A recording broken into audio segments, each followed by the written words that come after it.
देख रहे हैं एबीपी गंगा। आपके साथ हूं मैं दीपा। फिलहाल सुबह के 6 बज गए हैं। खबरों की तरफ आगे बढ़ते हैं और सबसे पहले बड़ी खबर आगरा से है। आगरा में आग के गोले में तब्दील हुई कार। एतमादपुर हाईवे पर चलती कार में अचानक से आग लगी और कार चालक ने, खबर यह है कि आनन फानन में कूद करके जान बचा ली। फायर ब्रिगेड के सहारे आग पर काबू पाया गया। आगरा से बड़ी खबर, आग के गोले में तब्दील हुई कार। तस्वीर आप देख पा रहे हैं। कार चालक ने आनन फानन में कूद करके, कहा जा रहा है कि अपनी जान बचा ली। हाईवे पर चलती कार में आग लगी। अब आग की वजह क्या रही ये जानने की कोशिश, लेकिन उससे पहले आग के तांडव की तस्वीर। फायर ब्रिगेड के सहारे आग पर काबू पाया गया, ये जानकारी मिल रही है। फायर ब्रिगेड के कर्मी वहां पर पहुंचे और उसके बाद कड़ी मशक्कत से इस आग पर काबू पाया गया। एतमादपुर हाईवे पर बताया जा रहा है कि चलती कार अचानक से आग का गोला बनी। गनीमत ये रही कि कार चालक ने अपनी जान बचा ली, कार से कूदा और हालांकि कार जल करके राख होने की खबर है। कार पूरी तरीके से जली। फायर ब्रिगेड के कर्मी वहां पर पहुंचे और उसके बाद आग पर काबू पाया गया। यह हाईवे की तस्वीर, किस तरीके से कार में आग लगी है। अब आग की वजह क्या हो सकती है, जिस वजह से यह आग लगी होगी, इसको जानने की कोशिश भी लगातार की जा रही है। लेकिन ये कहा जा रहा है कि कार को बचाया नहीं गया, कार जल करके खाक, लेकिन कार चालक ने अपनी जान बचा ली। फायर ब्रिगेड के कर्मी यहां पर पहुंचते हैं, पानी की बौछार, जिसके बाद आग पर काबू पाया गया, ये जानकारी है। आगरा के एतमादपुर हाईवे पर चलती कार में अचानक से आग लगी, जिसके बाद से अफरा तफरी का भी माहौल। हाईवे पर लोगों की भीड़ यहां पर जुटी। कुछ देर तक हाईवे में गाड़ियों का आवागमन बाधित भी रहा। तस्वीर भी आपको दिखा रहे हैं। लेकिन फायर ब्रिगेड के कर्मी वहां पर पहुंचते हैं, जिसके बाद आग पर काबू पा लिया गया, ये जानकारी है। स्थानीय लोगों ने, आसपास के लोगों ने फायर ब्रिगेड को सूचित किया और फायर ब्रिगेड के कर्मी वहां पर पहुंचे। पानी की बौछार के साथ आग पर काबू पाया गया। कार चालक ने जान बचा ली, कार से कूद कर, ये कहा जा रहा है सिर्फ कार चालक ही था, बाकी कार में और कोई मौजूद नहीं था, ये जानकारी। और कार से कूद करके आनन फानन में कार चालक ने अपनी जान बचा ली। आग के गोले में तब्दील कार किस तरीके से हो गई है। एतमादपुर हाईवे पर देख पा रहे हैं आप, गाड़ियां वहां से निकल भी रही हैं और अचानक से कार में आग लग जाती है और कार पूरी तरीके से जल करके खाक हो जाती है। और अगली खबर सीतापुर से है, जहां तंबौर कस्बे में एक पागल कुत्ते ने करीब 30 लोगों को काट लिया। कुत्ते के हमले में अधिकांश बच्चे शामिल हैं और आनन फानन में लोग पीड़ितों को लेकर के तंबौर सीएससी पहुंचे, लेकिन वहां एंटी रेबिज इंजेक्शन था। ऐसे में सिर्फ एक ही व्यक्ति को इंजेक्शन लग पाया। ये कहा जा रहा है कि इंजेक्शन ना होने की वजह से लोगों को परेशानी का सामना भी करना पड़ा। अस्पताल में रेबीज इंजेक्शन नहीं होने से लोगों में काफी गुस्सा भी देखा गया। सीएससी में तैनात चिकित्सकों ने आज लोगों को इंजेक्शन लगवाने के लिए अस्पताल बुलाया हुआ है। आज को लेकर ये जानकारी है। सीएमओ डॉक्टर मधु गैरोला ने कहा है कि पास के रेउसा और लहरपुर सीएससी से रेबीज के इंजेक्शन मंगाए गए हैं और आज सभी लोगों को इंजेक्शन लगा दिए जाएंगे। बताइए भी जा रहा है कि काफी दिनों से लोग पागल कुत्ते के आतंक से यहाँ पर परेशान थे। कई मर्तबा लोगों ने उसे पकड़ने की कोशिश भी की, लेकिन कुत्ता इधर उधर भागता रहा, उनके चंगुल में नहीं आया। और आज ये कहा जा रहा है कि कुत्ते ने एक साथ 30 लोगों पर हमला बोल दिया है। तो गुस्साए ग्रामीणों ने कुत्ते को पीट पीट कर मौत के घाट उतार दिया। 30 से ज्यादा लोगों पर, 30 लोगों को लेकर जानकारी ये है। अब लोगों में गुस्सा दिखाई दे रहा है। कुत्तों का आतंक, किस तरीके से यहां पर पागल कुत्ते ने अटैक किया।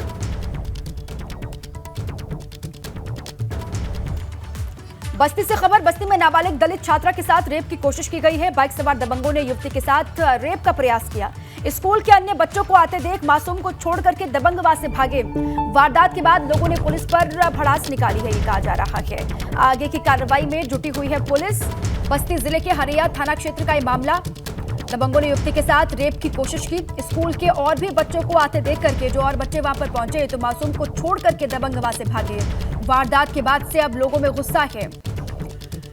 पुलिस पर लोगों ने अपना गुस्सा निकाला। आरोपियों को गिरफ्तार करके आगे की कार्रवाई में पुलिस जुटी हुई है। यह अपडेट है कि आरोपियों को गिरफ्तार कर लिया गया है। आगे की जांच पड़ताल में पुलिस जुटी हुई है। बस्ती का ये मामला, नाबालिग दलित छात्रा के साथ रेप की कोशिश।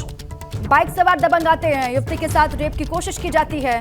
स्कूल के जब अन्य बच्चे वहां पर पहुंचते हैं तो ये कहा जा रहा है कि मासूम को छोड़ करके वहां से फरार हो गए बदमाश।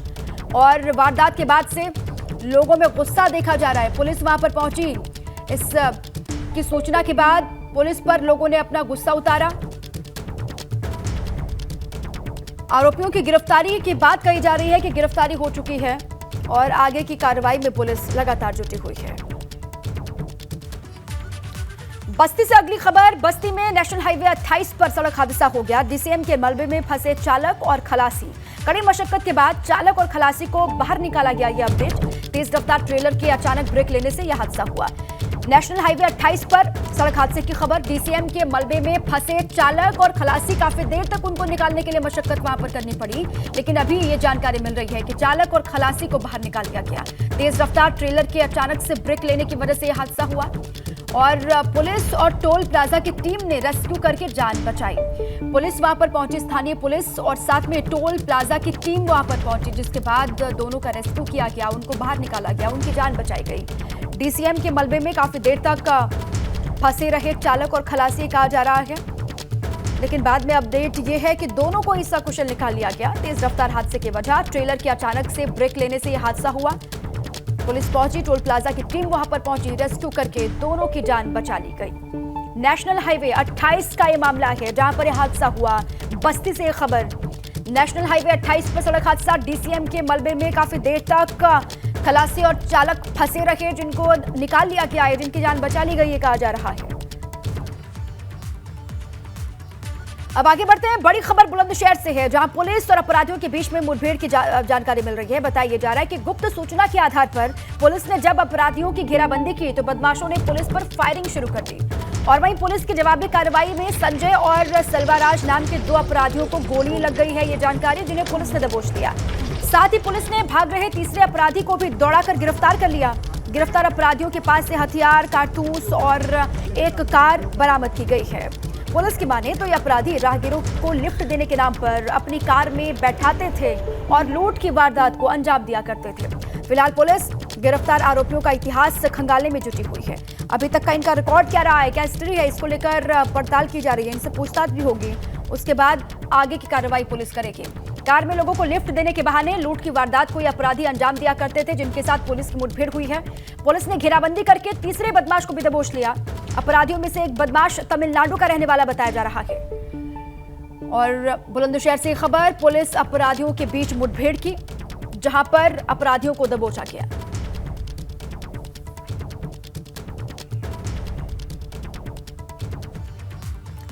वहीं कन्नौज में पुलिस की लाख चौकसी के बाद भी बेखौफ बदमाश आपराधिक वारदातों को अंजाम देने से बाज नहीं आ रहे।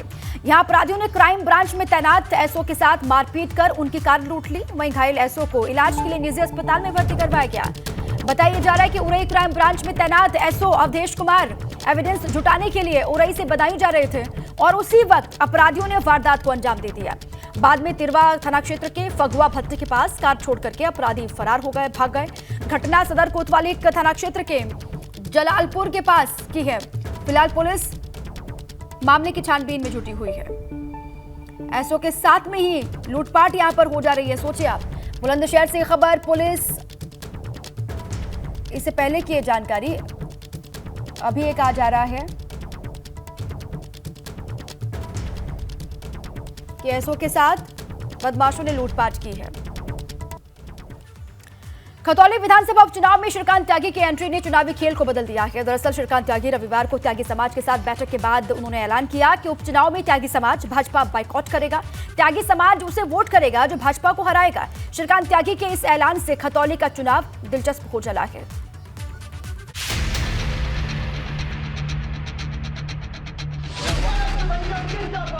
अपने गांव के बाहर भाजपा का बोर्ड लगा दीजिए।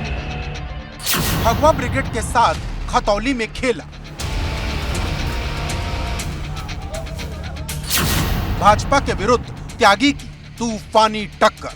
ये जो खतौली चुनाव है, ये विक्रम सैनी की जमानत जब्त हो जाए, चाहे चुनाव लड़े क्या ना लड़े। मुजफ्फरनगर की खतौली विधानसभा सीट पर श्रीकांत त्यागी की एंट्री ने भाजपा की मुश्किल बढ़ा दी। मेरा बेटा श्रीकांत त्यागी यहाँ आया था। यूं तो पहले ही त्यागी समाज की ओर से संकेत दिए जा रहे थे कि इस बार त्यागी समाज भाजपा का विरोध करेगा। इस बीच रविवार को खतौली पहुंचे श्रीकांत त्यागी ने नावला गांव में त्यागी समाज के लोगों के साथ बैठक की और इस बैठक से जो संदेश निकला वो भाजपा के लिए मुश्किल खड़ी करने वाला है। हमारी जो जेल में बंद आवाज थी उसको जब उठाने का काम हमारे समाज ने किया और 52 दिन का जो धरना और अनशन दिया मेरठ कमिश्नरी पर, उसकी सुनवाई भारतीय जनता पार्टी नहीं करती है। और इस तमाम प्रकरण में हमारे लोगों पर लगे झूठे मुकदमे अभी तक वापस नहीं हुए हैं, तो किस मुंह से भारतीय जनता पार्टी के लोग हमारे त्यागी समाज के गांव वोट मांगने आएंगे।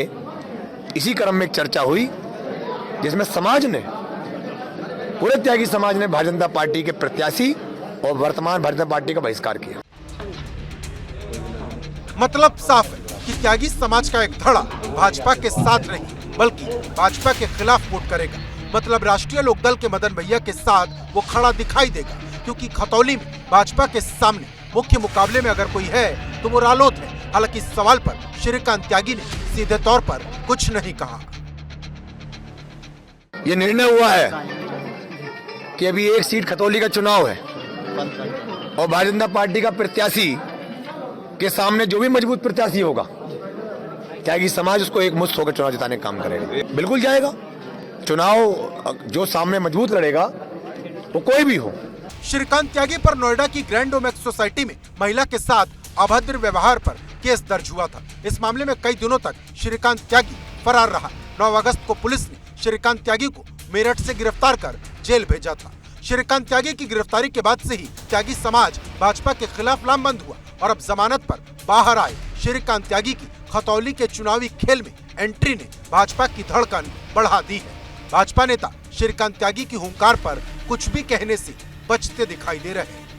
देखिए, लोकतंत्र है, सबकी अपनी इच्छा है। किसी कोई जिसकी इच्छा है वो किसी को वोट दिलवा सकता है, सबका अपना अधिकार है। इसमें मैं टिप्पणी करने वाला कौन होता हूँ? उनकी इच्छा है, जहाँ भी वो कुछ करना चाहते हैं। श्रीकांत त्यागी की एंट्री ने खतौली में चुनावी माहौल को गर्मा दिया है, या फिर यूं कहें कि भाजपा के सामने जीत का दम भर रही राष्ट्रीय लोकदल का उत्साह बढ़ा दिया है। Bureau report, ABP Ganga. अब चलिए आगे बढ़ते हैं। यूपी में मदरसों के सर्वे की रिपोर्ट शासन को सौंपी जा चुकी है, जिसमें दर्ज कई तथ्य चौंकाने वाले हैं। रिपोर्ट के मुताबिक सीमावर्ती क्षेत्रों में 1500 मदरसे ऐसे जो गैर मान्यता प्राप्त हैं। साथ ही इनकी आय का स्रोत भी संदिग्ध है। मदरसों की यही संख्या और आय का स्रोत न सिर्फ सवाल उठा रहा है बल्कि सरकार को भी बेचैन कर रहा है।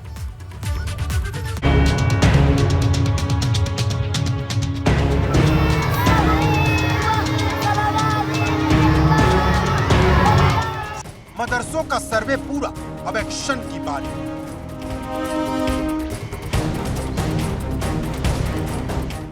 क्योंकि संदिग्ध फंडिंग और सुरक्षा का सवाल है।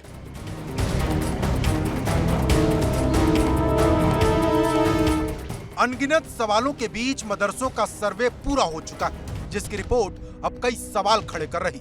मदरसों की फंडिंग को लेकर सीमावर्ती क्षेत्रों में फैले गैर मान्यता प्राप्त मदरसों से जुड़ी प्रदेश की सुरक्षा को लेकर। दरअसल उत्तर प्रदेश की नेपाल से सटी सीमा पर ऐसे मदरसों की संख्या सैकड़ों में है जो गैर मान्यता प्राप्त है और उनकी आय का स्रोत ज़कात है, मतलब धार्मिक शिक्षा के लिए दिया गया दान। सवाल है, इस दान का सोर्स क्या है? पहले आंकड़े देखिए।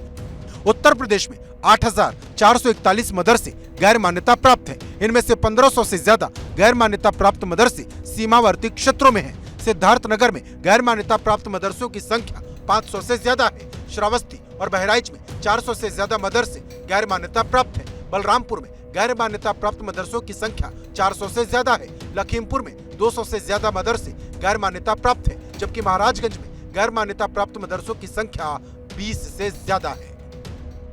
ध्यान देने वाली बात यह है कि ये सभी जिले नेपाल सीमा पर मौजूद हैं और इन जिलों के सीमावर्ती इलाकों में स्थित गैर मदरसा प्राप्त मदरसों को मिलने वाली ज़कात यानी दान की कोई विस्तृत जानकारी नहीं मिली। हालांकि मौखिक रूप से जरूर बताया गया कि ज़कात उन्हें कोलकाता, चेन्नई, मुंबई, दिल्ली जैसे महानगरों से मिलता है, लेकिन साफ कुछ भी नहीं।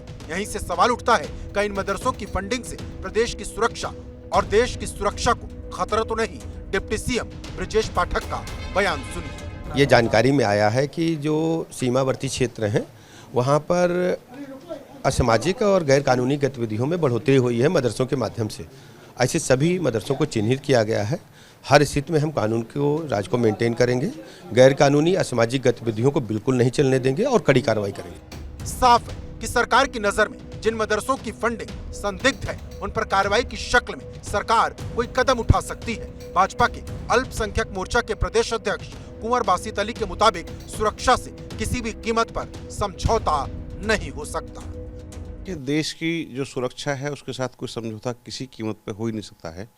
तो अगर ऐसे कोई मदरसा संचालक हैं जो मदरसा चला रहे हैं, उनको अपने आप आकर के सरकार को बता देना चाहिए कि हमारा पैसा कहाँ से आ रहा है। यदि वो नहीं बताएंगे, सरकार जानकारी निकालेगी, तो हो सकता है कि उसमें कुछ ऐसी जानकारी निकले कि वो उनको भी दुख हो, उनको भी आगे तक के लिए कठिनाई का सामना करना पड़े। तो जो ऐसे मदरसों को लोग सपोर्ट कर रहे हैं या ऐसे मदरसों को चला रहे हैं, उनको तत्काल उनको बंद करके और सरकार का समर्थन सपोर्ट करना चाहिए। चिंता की बात यह है कि सीमावर्ती क्षेत्रों में स्थित इन मदरसों को ज़कात के तौर पर दुबई तक से धनराशि मिली है, जिसका सोर्स संदिग्ध है। लिहाजा जो मदरसे कायम हुए हैं वो मदरसे कायम होने पर उनके सवाल नहीं खड़ा किया जा सकता। अगर वो मदरसे कहीं किसी भी एतबार से हमारे मुल्क के ख़िलाफ़, हमारी मिल्लत के ख़िलाफ़ और हमारे मज़हब और हमारे देश के ख़िलाफ़ कोई एक्टिविटी कर रहे हैं, तो अगर वो सबूत और वो तमाम चीज़ें आपके सामने हैं, तो कोई भी मदरसे का शख्स उसकी न तो पैरोकारी करेगा, न उसके फेवर में कोई बयान और खड़ा होते हुए नज़र आएगा। मदरसों के सर्वे की रिपोर्ट पर उठ रहे सवाल प्रदेश की सुरक्षा से जुड़े हैं, जो धीरे धीरे उत्तर प्रदेश की सियासत में हलचल पैदा करने वाले हैं। और माना जा रहा कि सरकार अगर किसी कड़े फैसले की ओर कदम बढ़ाती है तो एक बार फिर उत्तर प्रदेश की सियासत में मदरसा सर्वे को बड़ा मुद्दा बनाया जा सकता है। Bureau report, ABP Ganga. Aligarh से बड़ी खबर है। अलीगढ़ से भाजपा सांसद सतीश गौतम ने एसएसपी को पत्र लिखा है। एएमयू कैंपस में खड़े लावारिस वाहनों की जांच के लिए उन्होंने कहा है और वाहनों का अपराध में इस्तेमाल की आशंका उन्होंने जाहिर की है।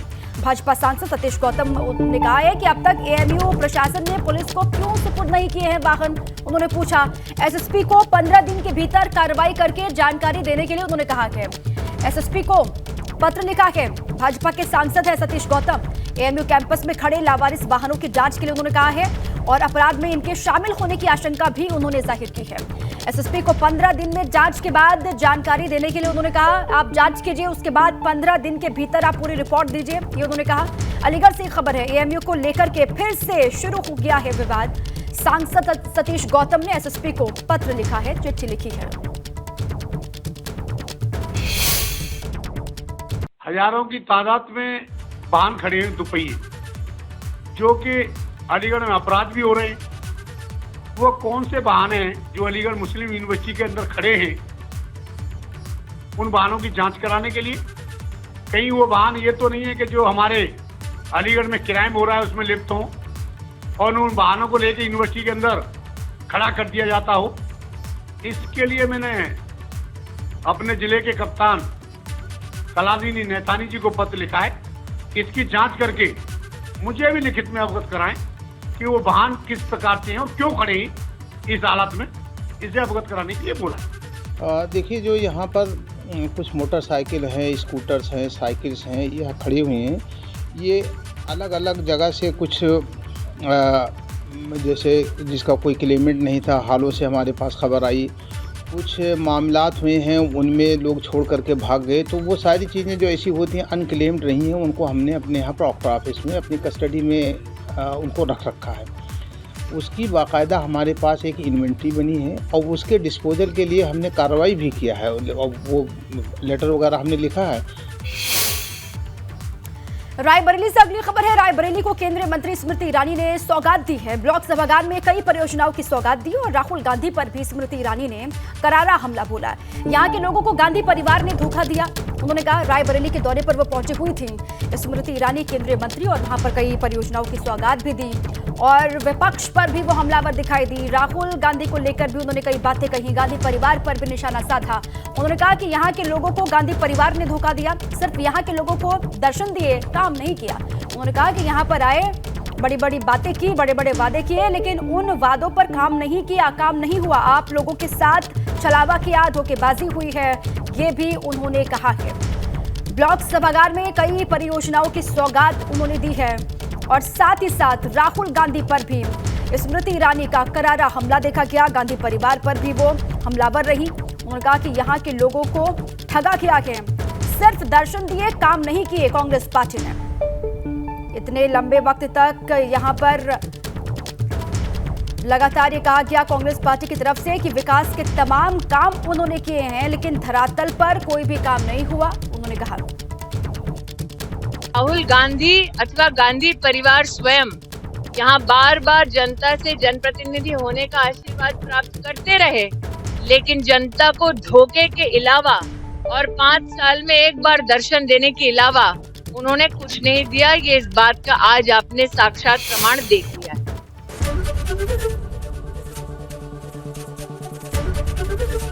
एबीपी गंगा, खबर आपकी, जुबान आपकी।